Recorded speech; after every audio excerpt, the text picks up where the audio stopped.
Bonjour, je suis avec deux invités qui sont venus spécialement de France. Est-ce que vous pouvez vous présenter? Oui, alors en deux petits mots, je suis Mickaël Lamour, je suis coach et formateur professionnel. J'accompagne exclusivement les coachs, les thérapeutes et les formateurs à développer leur activité en ligne, un business sur Internet.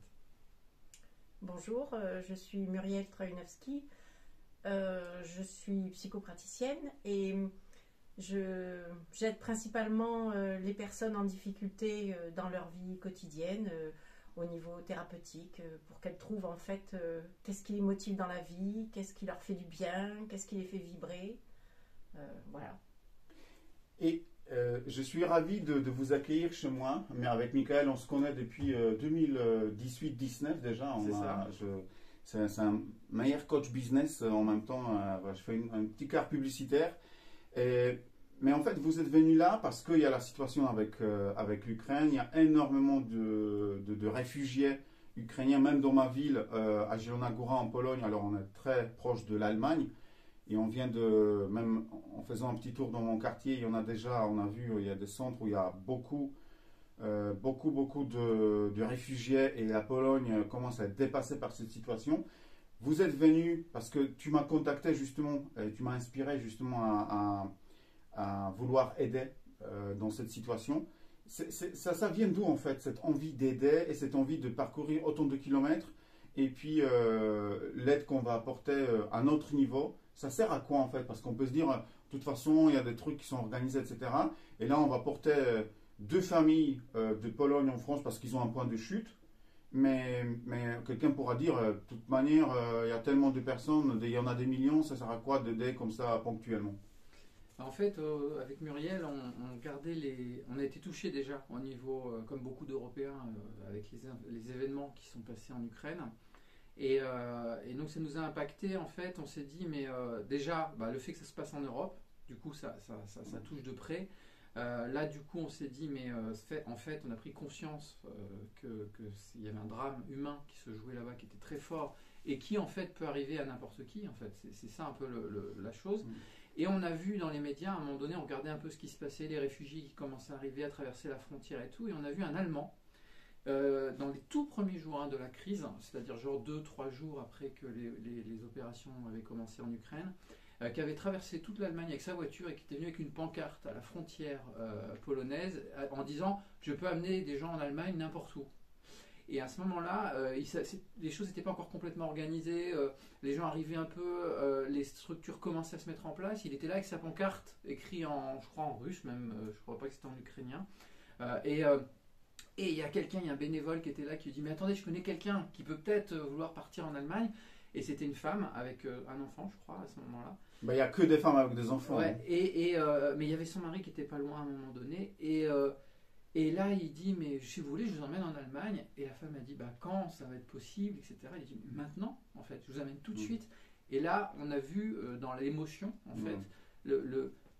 en fait, le soulagement, parce qu'en fait, ce qui se passe dans cette situation, tu pourras peut-être en parler un peu plus, c'est le syndrome post-traumatique, en fait, dans lequel toute la population qui vit ces événements se trouve.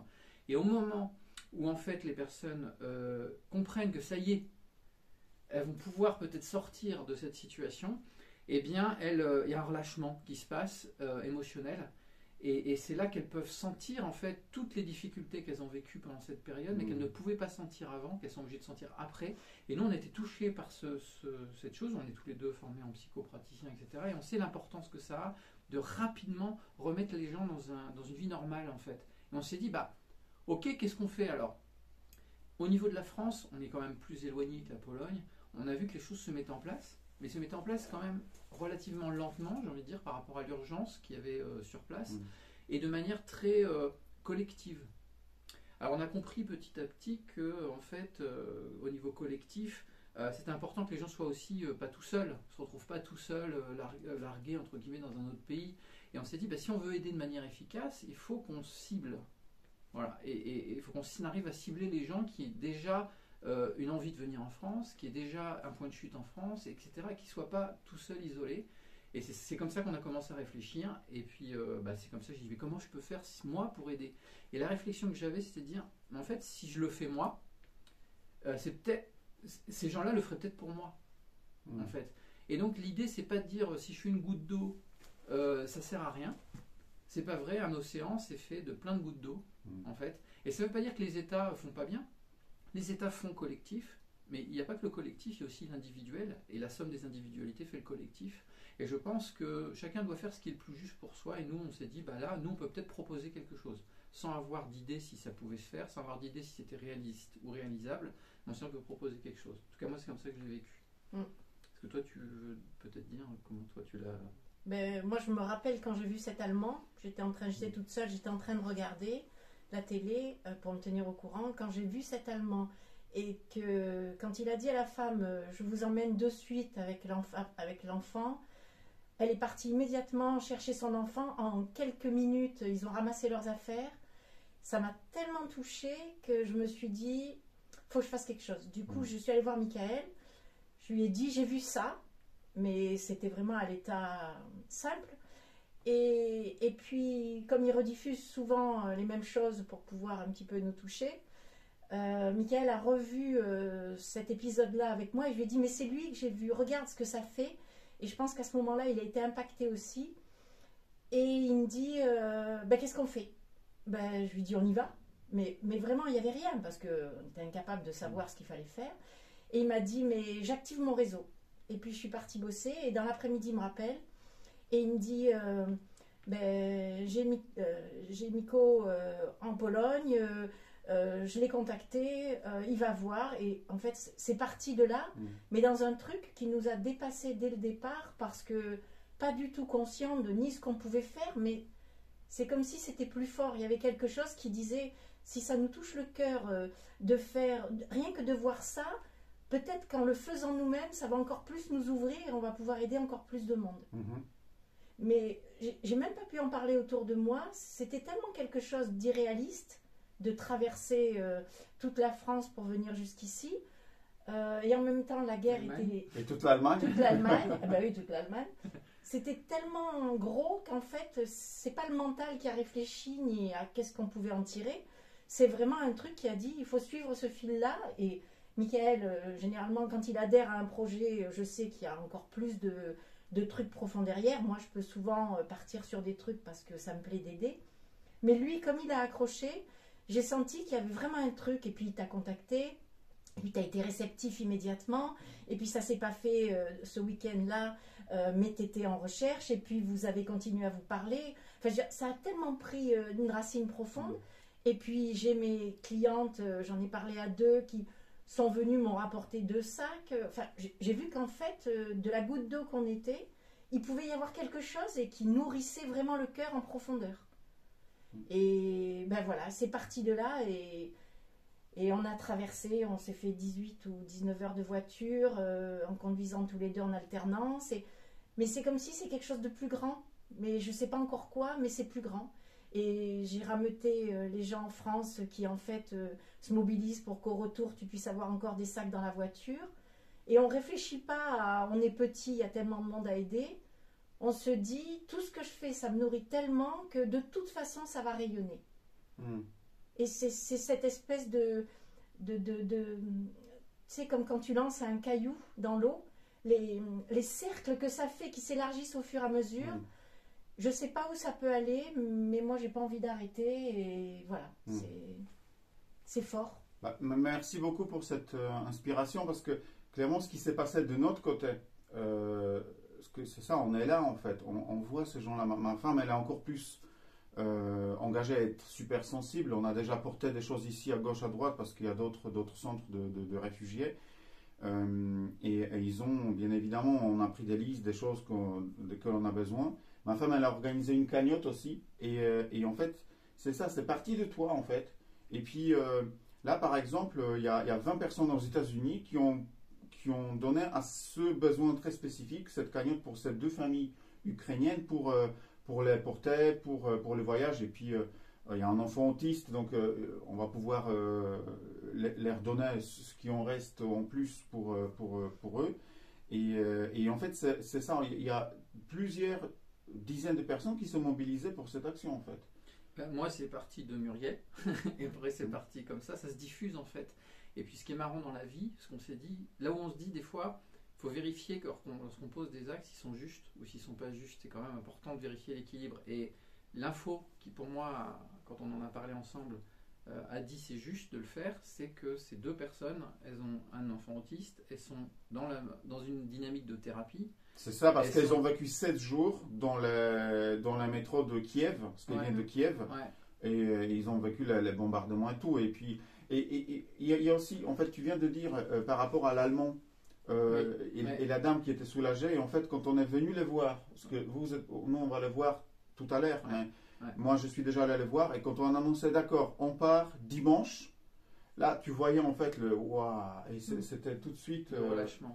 C'était le relâchement, c'était ça y est, quoi. Et moi, quand je voyais, on en discutait tous les deux et on voyait ce qui se passait, je disais à Muriel sans arrêt, je dis, il faut pas laisser les gens hors de la vie normale trop longtemps, parce que c'est ça qui va ancrer le trauma. Et donc en fait, le trauma il est là, hein, on peut travailler dessus ensuite pour le pacifier, le libérer, etc. Mais la durée qui se passe où les gens sont hors système, plus c'est long, les enfants aussi, hein, qui sont là, qui portent en fait les émotionnels des parents aussi, hein, de manière inconsciente. Et en fait, c'est les générations futures. Et je dis, mais ça c'est notre avenir. C'est l'avenir de tout le monde. C'est-à-dire si plus ça dure, plus ça génère derrière des générations de potentiellement avec des traumas qui vont générer des actes, des actions, des prises des consciences qui vont peut-être générer d'autres conséquences demain. Et j'ai dit, le seul truc qu'on peut faire, c'est comment est-ce qu'on peut faire pour, à notre échelle, chacun en fait ce qu'il veut, ce qu'il peut, agir pour limiter la durée d'exposition en fait au trauma. C'est comme si on ouvre une deuxième ligne de vie en parallèle. On remet les gens sur des rails de sécurité et à ce moment-là, en les mettant sur des rails de sécurité, on peut travailler sur leur trauma en parallèle pour cautériser, un petit peu atténuer, tout en étant conscient que c'est pas fini et que ça va continuer la dynamique, mais au moins mettre une nouvelle ligne de vie où la vie continue. Et pour qu'il y ait l'espérance qui reste en fait. Et pour commencer une phase de guérison, en fait, il est nécessaire d'abord d'être en sécurité.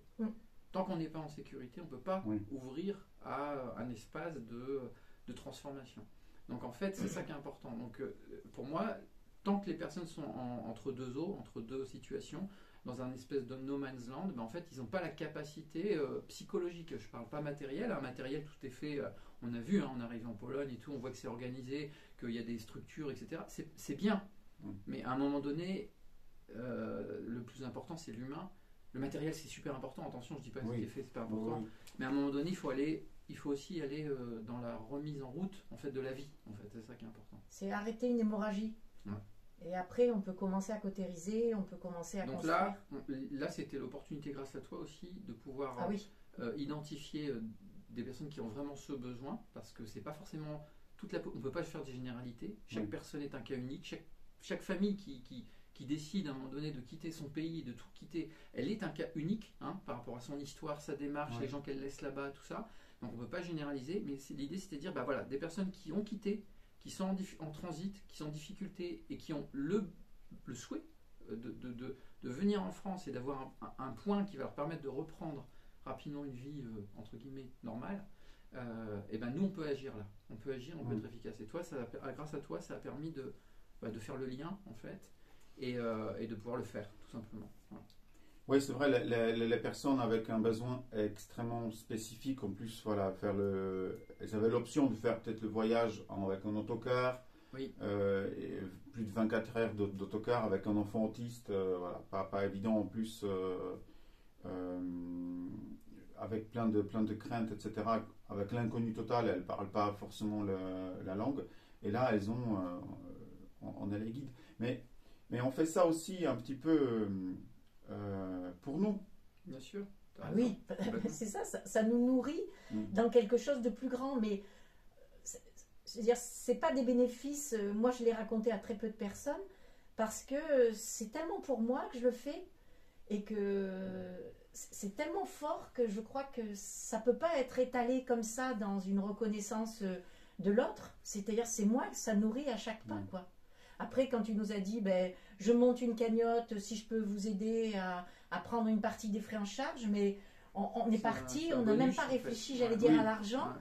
On s'est dit, c'est ça qu'il faut faire. Alors les gens peuvent nous dire, ouais, mais vous êtes parti la fleur au fusil. Non, parce qu'on avait cadré avec toi les personnes, le lieu de destination, et on savait qu'en ayant cadré le projet, on remplissait quelque chose de concret et de complet. Après, le reste, ben, Et ça là, suit son là où tu cours. as raison, c'est que l'expérience, elle est à double sens. C'est-à-dire que ces personnes-là, ça peut peut-être leur permettre de passer une étape dans ce qu'elles vivent. Mais nous, on vit aussi une étape. Donc, je veux dire, Oui. l'échange, il est fait. Voilà, il n'y a pas besoin de dire ni merci, ni on fait quelque chose pour. Non, non, on fait tout ce qu'on fait dans la vie, on le fait pour soi. Donc, en fait, c'est une forme de, je veux dire, c'est une forme de nourriture Oui. intérieure. Donc, en fait, il faut être clair avec ça. Donc, non, il y a pas. C'est un échange, en fait. Ben, Voilà. on se serre la main pour montrer que l'échange a C'est été ça. nourrissant pour les deux Aider l'autre, parties. c'est tendre la main, mais on ne peut pas aider l'autre si l'autre ne prend pas la main. C'est tout. Oui. Et quand l'autre prend la main, il y a un échange qui se fait entre deux êtres humains. Et demain, c'est toi qui peux tendre la main sur un autre plan, une autre situation. Et voilà, enfin, je veux dire, c'est ça le vivant, en fait. Il n'y a pas d'autre. Ben, pour moi, c'est le début des graines de l'ère du Verseau dans laquelle on rentre, c'est-à-dire quelque chose De la communauté. d'une entraide Ouais. de communauté, mais j'allais dire dans quelque chose où chacun a sa place, son rôle, son cadre, et tout ce qu'il a en plus pour aider les autres fait qu'on peut faire une vraie communauté construite et sécuritaire. C'est vraiment ce dans quoi nous on travaille, et dans quoi je travaille avec mes clientes. C'est les aider à la construction de base pour pouvoir après que chacune irradie dans qui elle est, pour pouvoir démultiplier qui elle est, tu vois, pour qu'on puisse disperser toutes ces graines-là et faire vraiment quelque chose d'une communauté où chacun puisse s'y retrouver et être heureux. En fait, ce qu'on cherche tous, c'est du bonheur. C'est ça. Merci beaucoup pour votre partage. En effet, on le fait aussi. Enfin, moi, quand j'ai vu ça, je me suis dit non, je ne peux pas ne pas aider. Comme ça, même que voilà, c'est ponctuel, s'il n'y a qu'une seule famille, il y a un besoin très spécifique. Mais moi, je me retrouve beaucoup mieux comme ça. Il y a quelque chose de très précis, très cadré. Il y a une mission à faire, ben, on l'a fait avec les moyens du bord. Oui. Et voilà. Et puis, c'est ce que j'avais envie aussi de partager avec vous dans cette vidéo. Ben, merci à vous aussi. Et puis à très bientôt. Hein. Ben, merci à toi pour l'accueil, pour l'organisation, pour le lien que tu as fait sur place qui permet de le faire. De nous sécuriser aussi. De nous sécuriser aussi, parce que c'est vrai que si on n'a pas de contact, hein, franchement, si toi tu n'avais pas fait ces démarches-là, Ben, ça c'était pas possible. Sans toi, on ne faisait pas. Voilà. Donc tu étais le chaînon suivant et voilà, on a fait une chaîne complète. Donc merci d'avoir répondu. Voilà. Merci beaucoup. Merci.